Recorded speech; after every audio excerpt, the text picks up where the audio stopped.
والصبر. ربنا يخليك يا زين.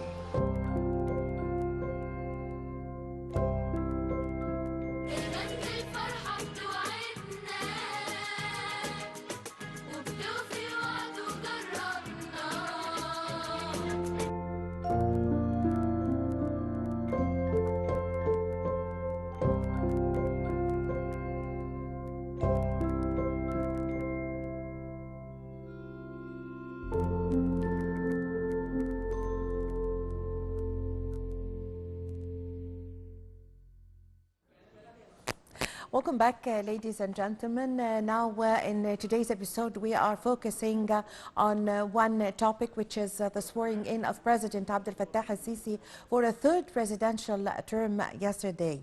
Well, to shed more light on this, we have the pleasure to have with us over the phone our dear guest, Mr. Abdel Rahman, the political analyst and journalist and writer. Good morning, sir. Good morning to you. Pleasure and honor is all mine. Thank you so much. Mr. Abdurrahman, how did you follow yesterday the swearing in of President Abdel al-Sisi for a third presidential term in office? How did you see it as a new mandate by the people of Egypt?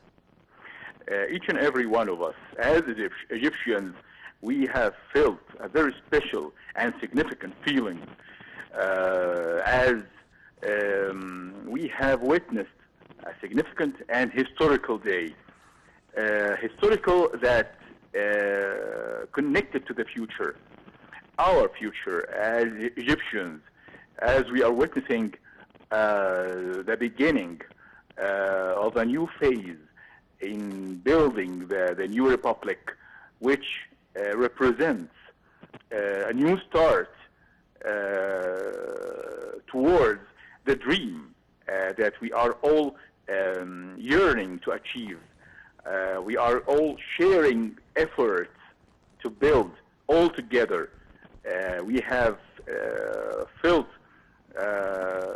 as soldiers with their own leader, the leader of the new state, the new republic, the new Egypt that we are all building together, standing side by side on one front, never divided to any political powers, but as an army standing around its leader in a new capital for Egypt. Very significant and important project from my point of view.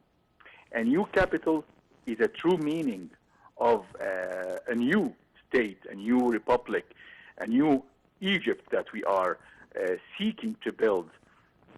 Mr. President Abdel al-Sisi has made it clear that this day is a new beginning for all of us.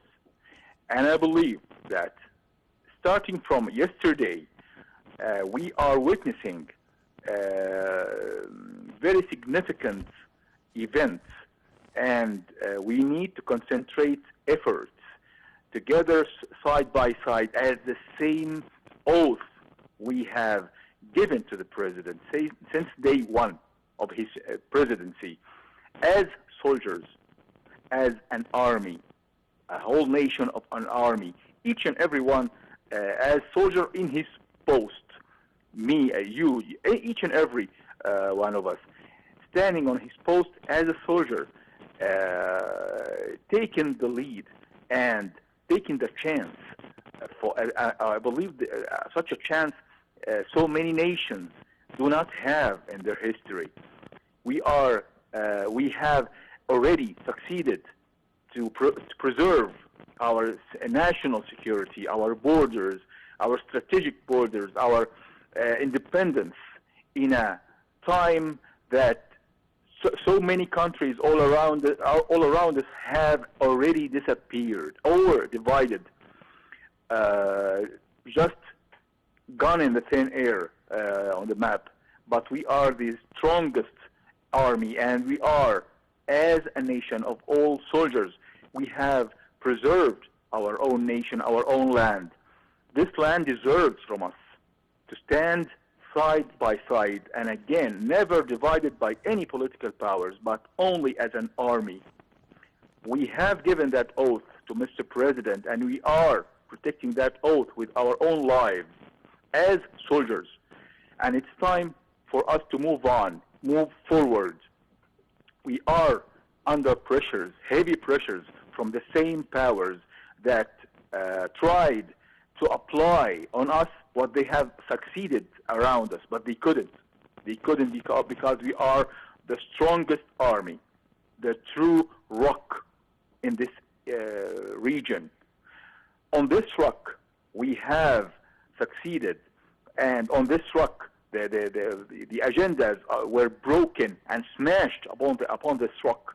We are standing tall, together side by side, and we are confronting the challenges from abroad and from within.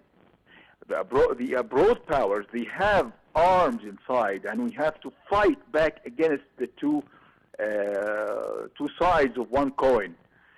I believe it's time to refresh the memory of the distinguished viewers that we have already achieved the independence of our own nation, our own country, in a time that too many countries around us lost their independence. We need to remember that we are the only power in this world that have balanced relations and strategic relations with both sides of the powers in the whole world, with the East and the West, with Russia and U.S., especially nations. Our main concentration is cooperation with nations, with powers that we can have mutual interests, like we have opened our gates for investors from all over the world, as long as they are going on and committing to our own measures and our own economical laws. We have a chance, and we have a true opportunity to build the new Egypt, and we are all around our leader to achieve that goal. Yes, so Mr. Abdurrahman, President Abdel Fattah al-Sisi, after taking the oath, he delivered a speech during which he, at the start of his speech, he said verses from the Quran, but after this, his first sentence was thanking the people of Egypt for their will and highly appreciating and evaluating what the Egyptian people have done for their country. And he promised to fulfill all the aspirations of the Egyptian people. Starting his speech with the thanking the Egyptian people, how did you read this? Well, I believe that we all need to thank Allah that He has saved our army and He has saved our nation. And he has been saving our leader until now. We all should be grateful to Allah that we are the only nation that have survived throughout the catastrophes that the region has went through in the past decade. And by the text of the Holy Quran, Mr. President represented that feeling, thanking Allah that He is Almighty, that given him the responsibility to rule this country. And we are appreciating and thanking Allah for this, that we have a leader from the army, from our own army. This is the only measure of a leader as a ruler for this country. This country can never be ruled but with a leader from the army, because we are a fighting nation. We are a nation that is forced to fight all its history since the beginning of our near history, since almost 9,000 years ago. We've been fighting. We've been surrounded by threats, and we should be standing on our toes. And that's how our greater kings were always a fighting king. The king or the ruler of this country was only provided with military knowledge as well as the ruling knowledge. Mr. President Abdel Fattah al-Sisi have the same recipe for this ruling rules for this country. That's why we are supporting our leader as soldiers. It's not a matter of choice. A soldier do not have a choice concerning the matter of the leader. We are soldiers around our own leader, and we are all thanking Allah that He has preserved our own nation, our own country, our own borders, our own lives, and we need to express that thanks to Allah with more work, with more committing with the same terms that we have started our own oath with Mr. President Abdel Fattah al-Sisi as a leader of this country, as we are one nation united on one target, which is building the new state on the measures that no other regimes before was built upon. Just united one force, economically, politically, as socially, whatsoever. This is the only way that we can achieve the target of building the new Egypt we all are dreaming of. Yes, so Mr. Abdurrahman, also the President during his speech yesterday said that the international and the regional circumstances directly impact the internal scene, and he spoke of the foreign relations of Egypt and diplomacy. How did you also follow this? I am sure that we have achieved a lot in regaining the true historical and the position that we really earned and we really should achieve. And we have achieved a lot. We have accomplished a lot in regaining our own position regionally and internationally, as we are all recognized as a leading power and a stronger army, the strongest army in the region. In my own opinion, based on terms, of course, I believe we are the strongest army on earth. That's my opinion, and it's based on terms, based on rules, not just words. But let's talk about other dimensions. We have strengthened our relations with our roots and brothers in Africa. They are the true roots of our own nation as Egyptians, and we have strengthened our relations with all counterparts, whether on the east, on Far East, or with North Korea, with Russia, with China, with the U.S. nations, the nation of the USA. Not just, I'm not just talking politically. We have the historical ties that connect us to the whole nations of the whole world, and we have their own respect for our own leadership, for our own leading. I remember 10 years ago when the whole world was just shocked. Who is Mr. President? Who is that new leader? No one in the whole world realized the meaning of this Allah's choice to our nation until time has passed and time prevailed. The true meaning of this choice, that of our leader, Mr. President Abdel al-Sisi. Yes. After the nations all around us got rid of the cloudly judgments that the media, the Zionist media and the Western media tried to cover the true, real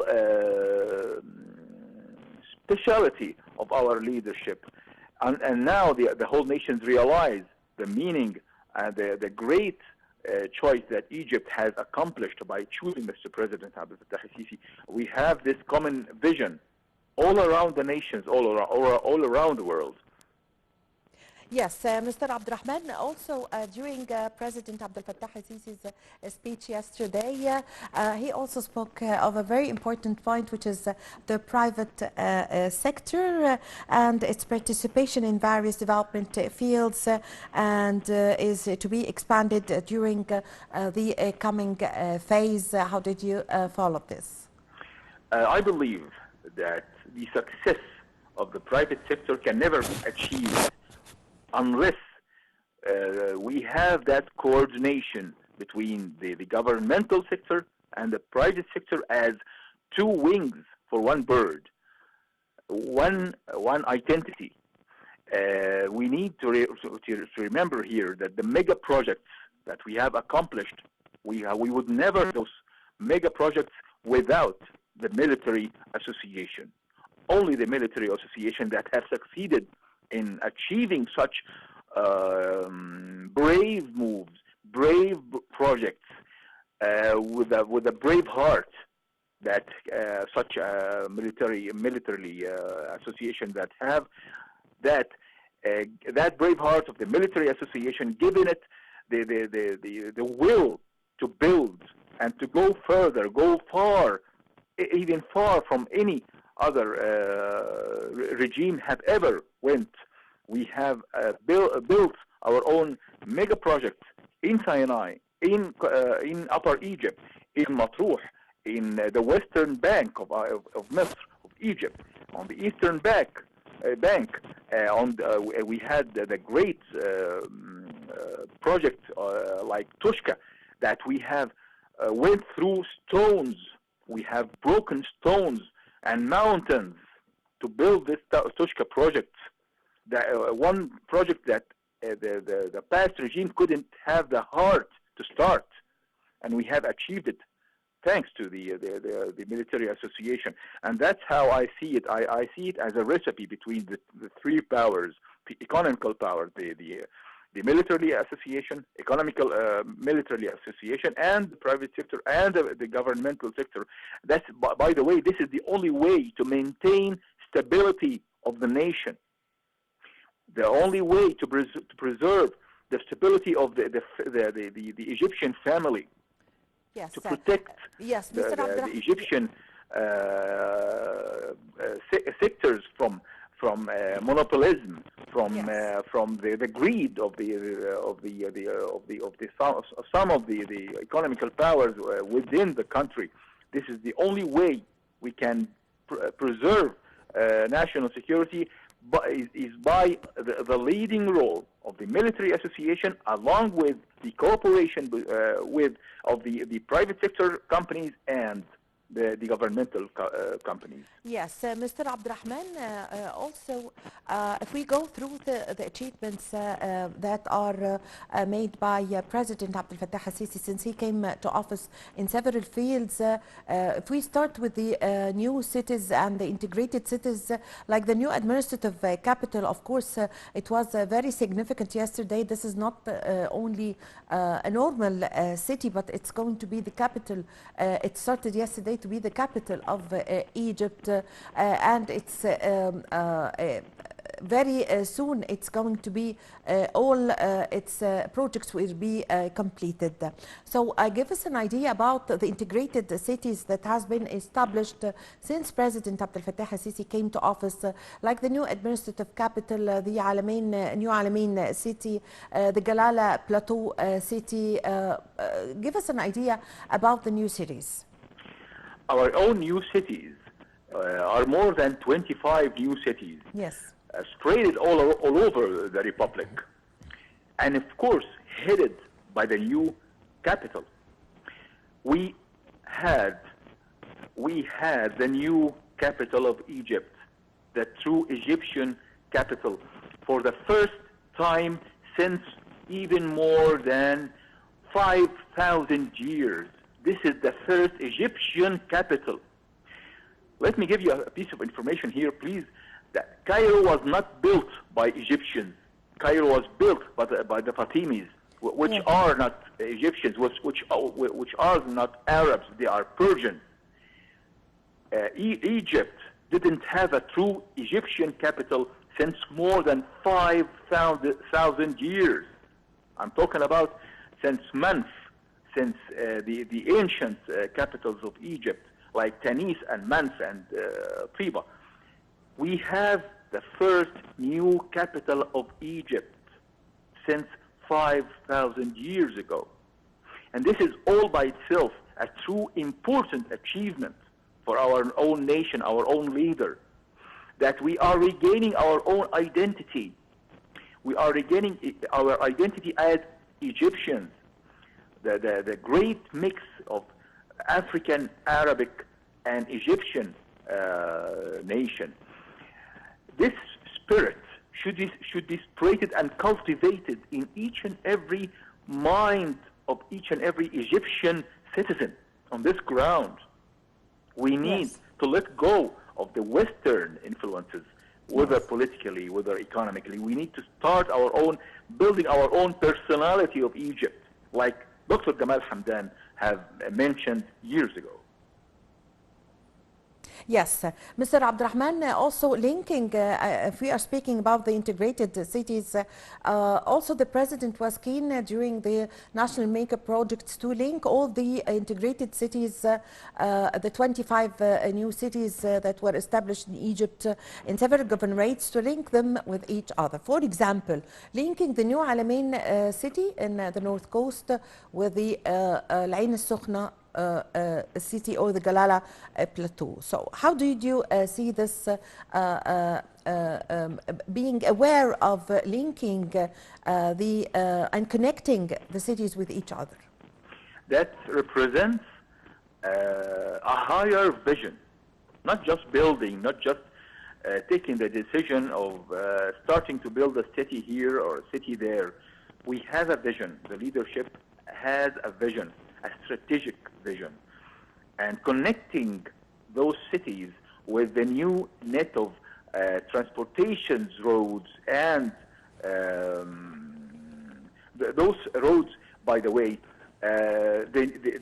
when the United States of America was first established, it was built upon those net of roads that connected the whole country. New cities connected by the new roads, and we can never forget the tunnels of that go beneath the Suez Canal that connected Sinai to Central Egypt.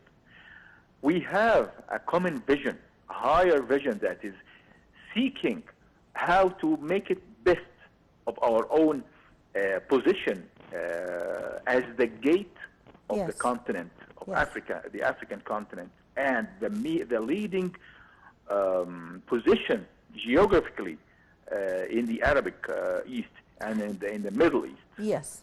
Also, a great leap have been witnessed in the transportation system in Egypt, the light train, the speed train, also the third phase of the green line of the underground that is going to be also completed very soon.